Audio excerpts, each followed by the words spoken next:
The name you have on the case and who I am, it's two different people. You want to smile about it and laugh about it? Take him back. We'll call him out later.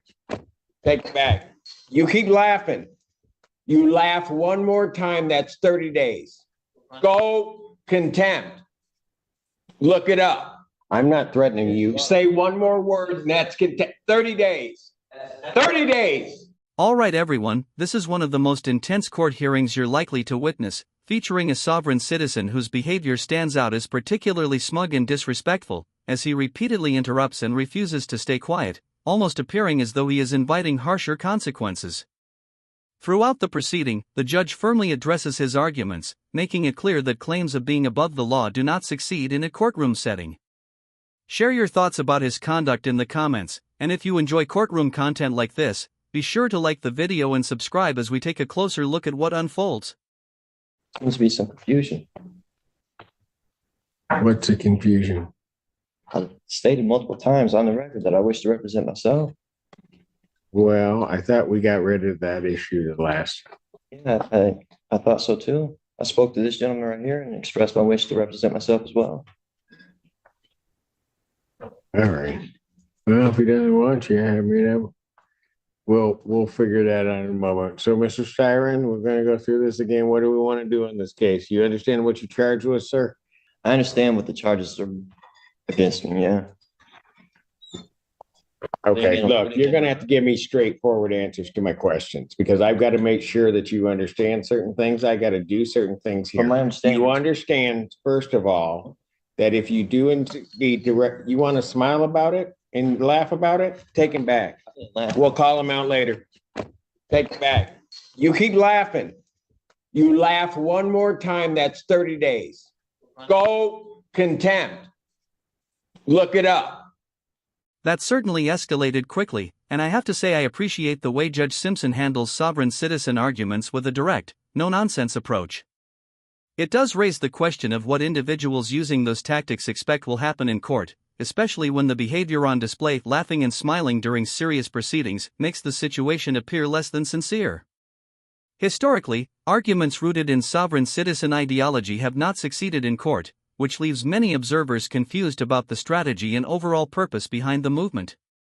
If anyone has insight into why participants believe this approach will work, it would be interesting to understand their perspective, but for now, let's continue and see what unfolds at the next appearance. State your name. my name is Thomas Styron. I live in man. Mr. Styron, you are before the court. You have elected to represent yourself. I do have to advise you that you have 3 counts against you. The first count is that of fleeing and eluding 3rd degree under the motor vehicle code. Do you understand the nature of that charge, sir? This is under the assumption that you're compelling me to identify as Thomas York Styron, the legal entity on this case. I believe that you are. Do you understand the nature of the charge, sir? I don't understand how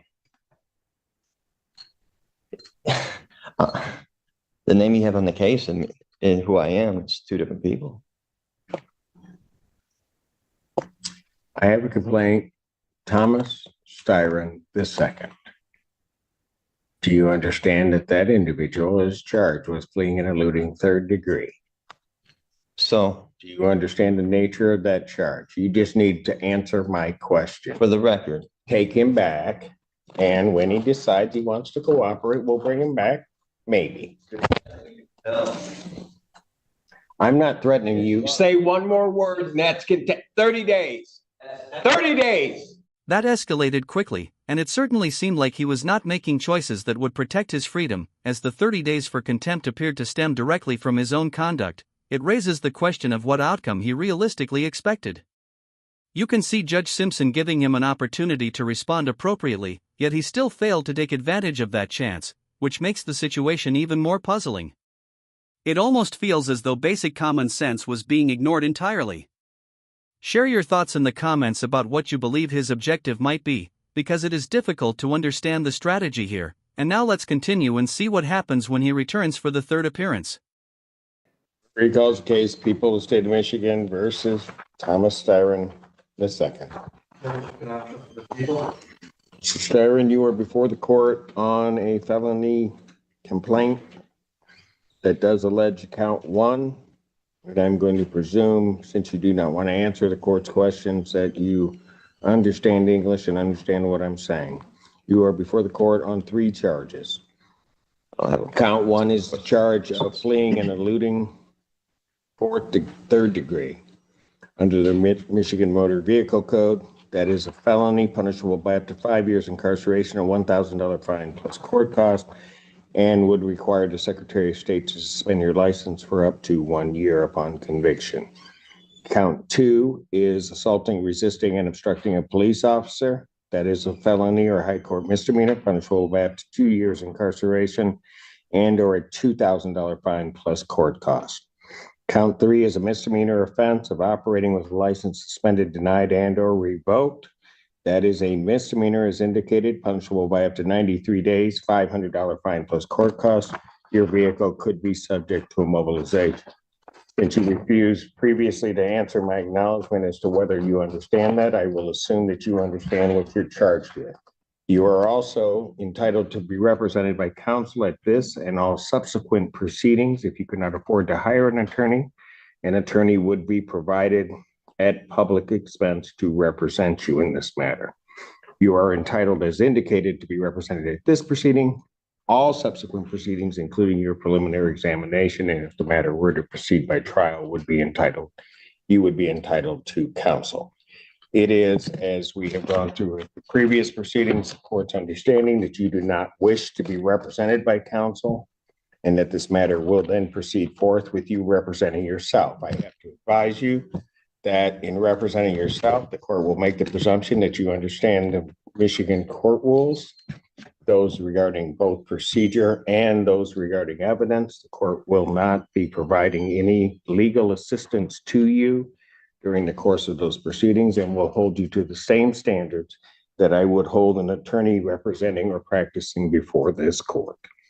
So, with all of that, and with the court's understanding that you do not want to be represented by counsel, I will set this matter for its next proceeding. You understand I'm the beneficiary, not trustee, right? That will be the preliminary examination. I will set the preliminary examination. Has discovery been provided to the defendant? Your Honor, he was previously represented by the public defender. I don't know if they turned over the paperwork to him. Does anybody from the public defender's office know whether or not the defendant has been provided discovery? Mr. Odetella. Thank you, sir. Thank you. Your Honor, we have the discovery. I have not been able to share that discovery with Mr. Steyer, and I've tried to speak with him and go over it, but I'd be happy to turn that over to him at first available. All right. If you would either turn that over to the court officer so that they can provide that to Mr. Steyer so that he has the discovery, and if you could do that today, I would appreciate it. Yes, Your Honor. I'm setting the preliminary examination. Thank you, sir. Yes. The people would have their witnesses available June 11th. Set this matter for preliminary examination in person, June 11th, 2024, 9 a.m. That is before me.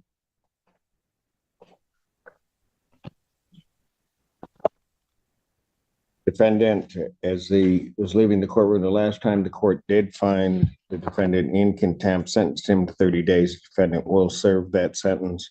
The court will sign the judgment of sentence regarding the contempt. I don't understand how that's possible. Like I said, So first of all, watch your language. You're language. treating me as if I'm the trustee, or I don't want to partake in any trust fraud or anything like that. Is this a Sest QV trust matter involved in this? Is my social security number attached to this at all?